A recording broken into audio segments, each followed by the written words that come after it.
But anyway. Yes, okay. So 3, 2, 1. Wow. Action. Here we are. Rahaan. Here we are. How you doing? I'm all right. Yes? Yes. Welcome to Paris. Thank you. Well, you're welcome to Paris as well. Thank you too. Thank you. So, this is Rahaan. I'd like to introduce him for those who do not know him. I hope that you have heard of him at least. So, if I had to introduce you, how would you do it? In a nutshell.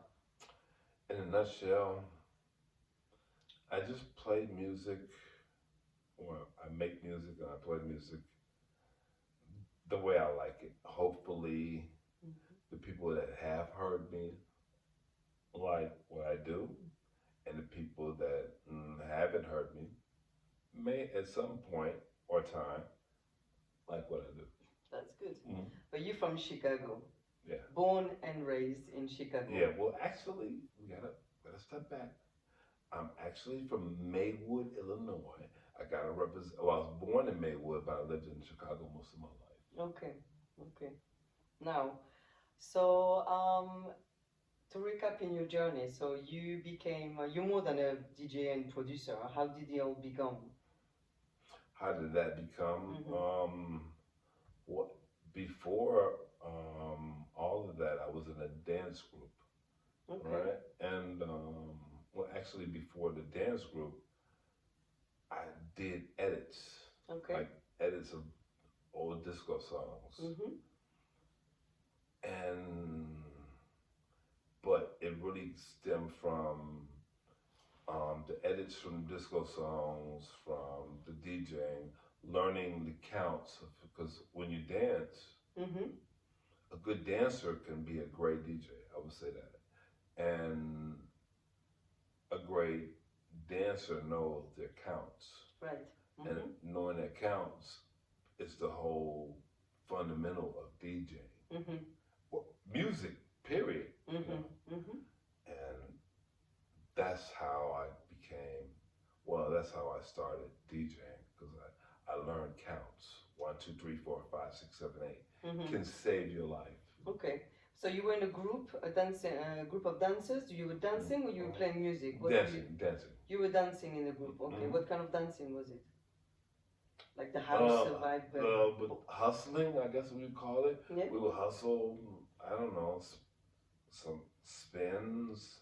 Okay. I don't know what you would call that at the time, because we were just grooving. But Mm-hmm. you would have the certain circles that would, okay, who can do the best spin, Mm-hmm. right? And it was actually. You good at it? I had a friend that was amazing at spinning. Uh-huh. As far as spins, Mm-hmm. I could, like, at the time I could, like, hustle, Mm-hmm. and I could hustle with the best of them, but with the spins was like the major thing. Sure. Like, say, like, I don't even want to compare it to that, but let's just say Vogue or some shit like that. Okay. Spins were that thing at the time. Okay. So when did you play your first record? I mean, as in DJing. What was the bridge from dancing to playing to DJing? Well, I always liked music, and I was already doing edits before I was in this dance group called the Chuck Brothers. Okay. So I was already into music and trying to manipulate music the way I saw fit for the music. But I would probably say that came in, cause it was a short thing, because then I moved to Wisconsin. Maybe 89 to 90 or something like that, or no, 88 to 90 or something like that. Yeah. Okay. All right. But at the time, it was like every week going to a party, hearing a DJ. And the DJs that I would hear or go out to hear is the people what I would really seek out to hear was Ron Hardy or Frankie Knuckles or guys like that. Maybe I'm trying to think of his name, but it's not Ferris Thomas, because at that time Ferris Thomas was playing disco, and I was really a big fan of his sets. Now, the parties where you had to put on good clothes and look good was the Bismarck parties. That was the Little Lewis parties. The Mm. Little Lewis parties was not really about music. It was more about Fashion? fashion. Okay. It was Well, about fashion. okay.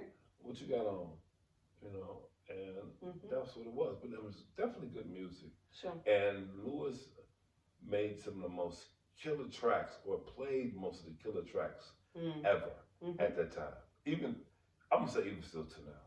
Right. The tracks that he played that's not out right now, it's just like I've never seen him amazing. playing ever, and I've seen a lot of people. Okay, so you've played all over the world. Yeah, I've been a couple of places. I've been around the block. I've been Mm. down the street over there, and I've been somewhere in Chicago. Yeah, I've been a couple places. You have been. Yeah, Eh? I did it.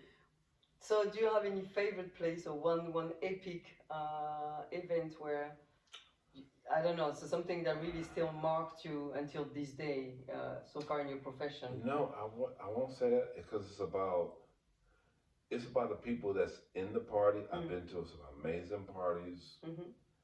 places or whatever, but it's all about the party people. Mm. Um, yeah, it's just all about the party people because you can be at an amazing place with a great sound system, or you could be at a place with a terrible sound system, Mm.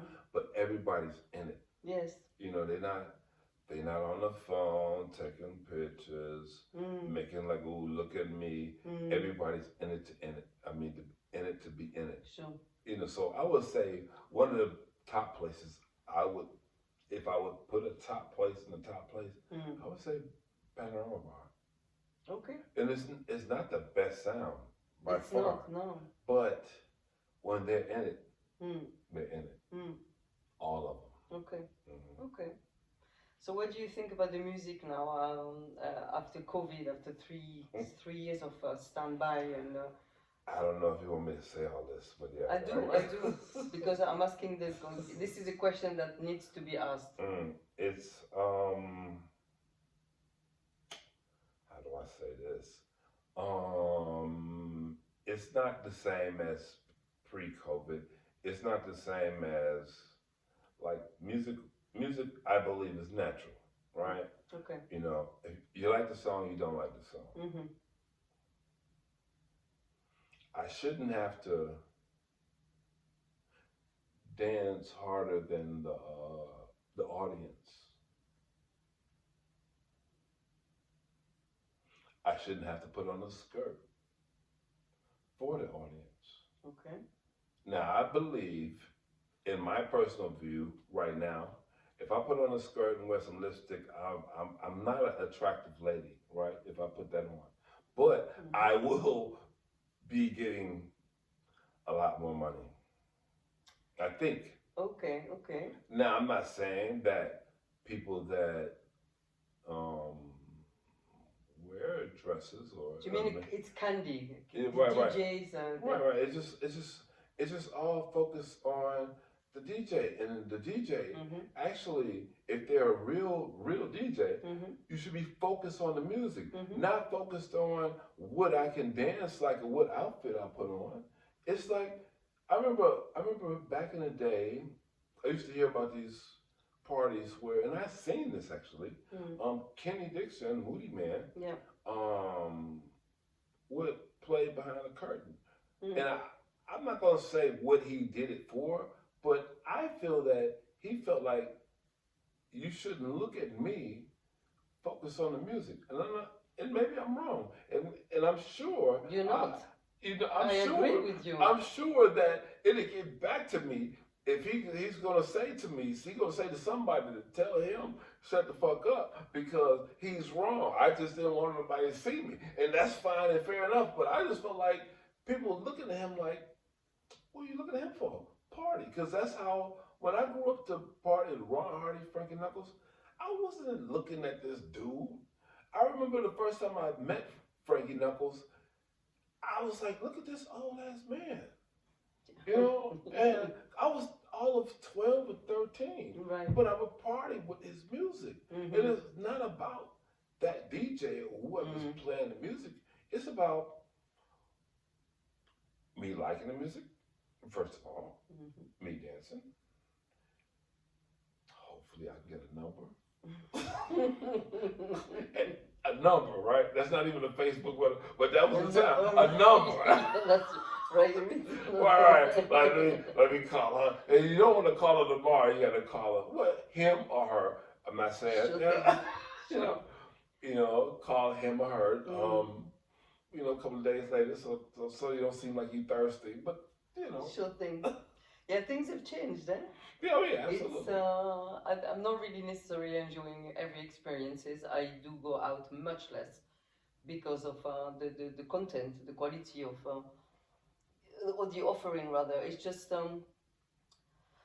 it's not the, yeah, it has changed, and I do have comment dire nostalgia. It's just it was really different back in the days, and we were really there. It was a dark room when I lived in London. Mm. There was the only light was a stroboscope, just to Okay. keep you to wake you up from time to time. We're just okay. We're here. We're still here. Yeah. People would just head down and just really focusing on the dancing and getting lost, literally lost in music. Mm. And now But it's it was some party favors involved. um, for some people, For yes. some people, yeah. But For I'm sure, not for telling sure. I you, mean, yeah, it doesn't really matter. I don't think people. It was unison, and now it's feels like it's very individualist, or you and your camera trying to, to post something ASAP with the rest of the social Right. world. Look at me, and that's just so lame. But then again, you have places where it's no camera allowed, and they put that sticker on it. Panorama bar, yeah. I know, but I mean, I feel that okay, you don't want to have camera, just maybe provide some lockers for the cameras, for the phones. Some places they. I might disagree with that. Well, I'm not saying okay. The sticker, we all adults. If they say no photos, you should just obey and just respect the rules. But not everyone does it. Then there are troubles, and then you have the extremists which put the phone in the locker. But then you know what you're getting yourself into, so then you don't go if you don't want to oblige. But generally speaking, even phone or no phone is just it's a very different vibe altogether. And I think promoters trying to design a different models to recreate to promote their event or whatever. and that too, but to also to create a party. But there's so many rules, and I do not like to go out with so many rules. It's not the feeling is a little bit tainted. I totally agree. So yeah, going back to you because you're my guest today. Oh, I mean, yes, okay. I thought, okay, yeah. So you've been you are quite busy doing a lot of edits, and you have this lady singing for you, which happened in the jazz cafe. Maybe you wanna tell some. No, I don't have this lady singing for me. I'm just blessed to work with this person, D'accord. and she's absolutely amazing. Her name is Kimmy, and I wanna talk about that right now. And we have an album coming out soon. Hopefully this year, John. Yeah, John, you hear this? But but no, we got this album coming out this year, and I have another album coming out on BBE with like loads of Chicago talent. That's absolutely amazing. And I'm gonna say this right now. I'm gonna put this out there right now without Todd Swope, Cornell Bell, aka what's his I can't tell. But wait, I'm gonna get this Spike Rebel. Okay. Yeah, I just got off a plane, so I'm a little jet lag. Okay, yeah, that's what it is. Whiskey lag. Okay. But yeah, Spike Rebel and Todd Swope, pretty much with those two people, without those two people, this record would not happen, and it is coming out on BBE. Okay. And I haven't. I don't even play. That's a problem with me. I can't play music that I worked on because it's like I don't want to hear that shit no more. I think it's hot. I think it's hot.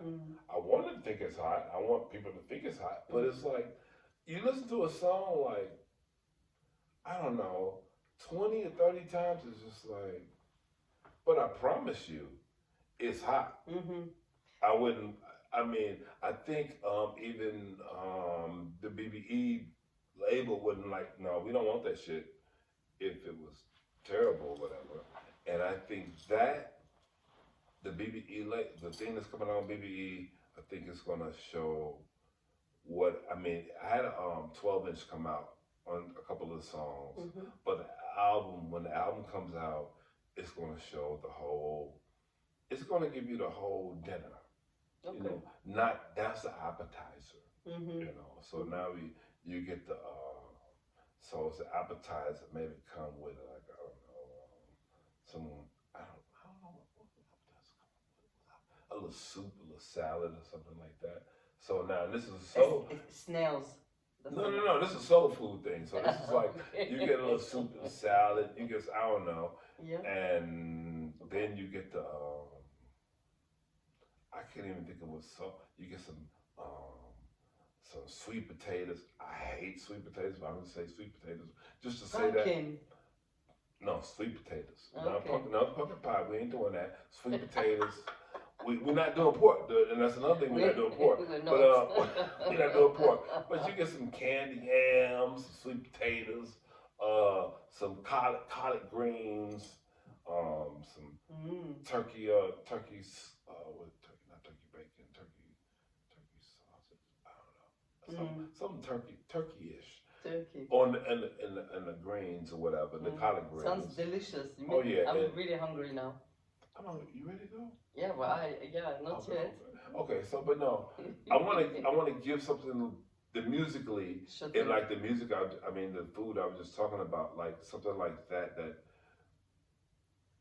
how I grew up was we had new wave, we had soul, we had blues or whatever, and so Chicago, as like Detroit, came up with a mixture of music, and I actually believe, and I'm gonna say this right now, I believe house music was stemming from Italo disco, right? Some people might disagree with what I'm saying, but I'm gonna say it right now. You got a whole bunch of old school 81, 82, 83 records that came from Italy, I'm sorry. Yeah. Italy, and you hear some 85 or 86 or 84 house tracks or whatever. It sounds like some of them records, Geno Social or Dirty Talk. I can't think of the name of the group, but yeah, I know what I'm talking about. And you hear these tracks that came from that or built from that, and that had the structure. The structure, yeah, and that's what became house music. Okay. And I debate any of you people. Just call me if you want to argue with that. But I'm not giving you my number. But oh, they know how to find you. Yeah, they find me. But I'm gonna just block them if they say some stupid stuff. So Italo disco is do you think that's kind of the root the foundation? Yeah, the foundation. Okay. The foundation of house music, what we know of house music today. Sure. That is the root. They have soulful house, tech house, whatever type of genres right now, whatever, blah blah blah blah. Do you ever play techno? I don't know. I don't know what techno is. I know music. Okay. So fine. Okay. I don't subscribe to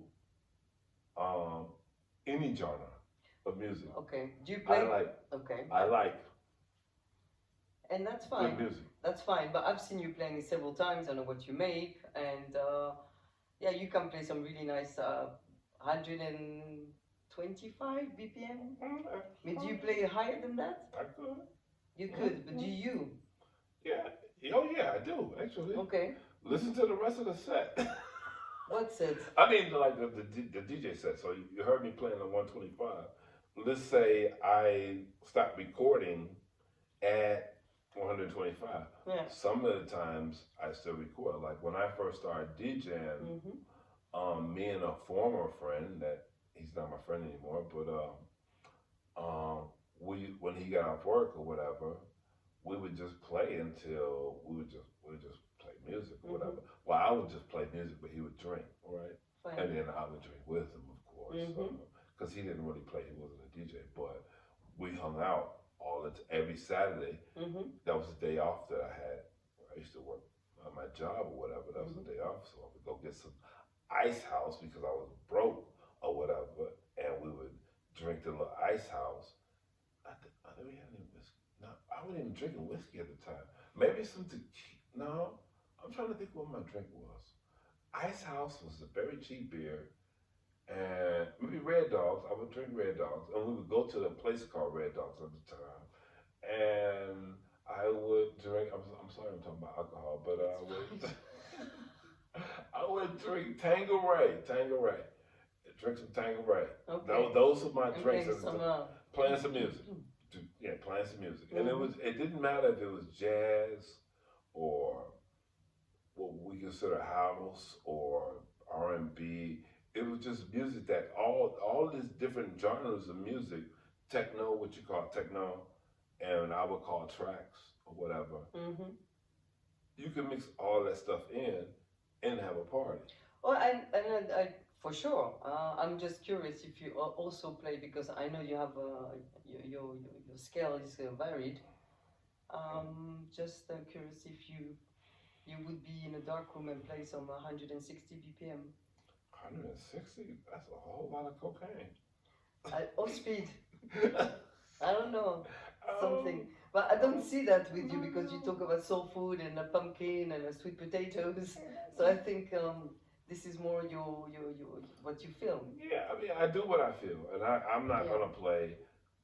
I don't even know what 160 BPMs look like, to be honest with you. So to be Sure. fair, I'm not doing that Cool. because I think you're gonna have to be lots of cocaine involved with something like that. But you know, and I say, I'm sorry, I don't even talk about drugs.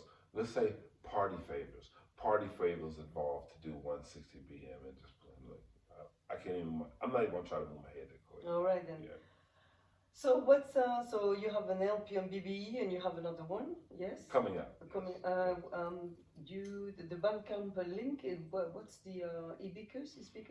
Okay, the hot biscuits. Hot biscuits. Hot Okay. biscuits. So what is this? So basically, hot. Like I said, like that hot biscuits Mm-hmm. is coming from like a whole bunch of edits that I did a long time ago that probably never seen the light of day, Oh, mixed with edits I did before that came out on labels. Mm-hmm. Some of my hidden gems that I would play or whatever, but I would just play for myself. Mm-hmm. And I learned something. I'm gonna reference another guy who told me something that I learned from. You probably don't even know I remember what he said, but I'm gonna say it. I'm gonna put his name out there right now. Mm-hmm. He was just a Grammy nominated guy. Mm-hmm. It was a guy named Terry Hunter, right? Mm. Terry Hunter said, I make tacos, right? So I made some tacos for him one day. Him and this guy.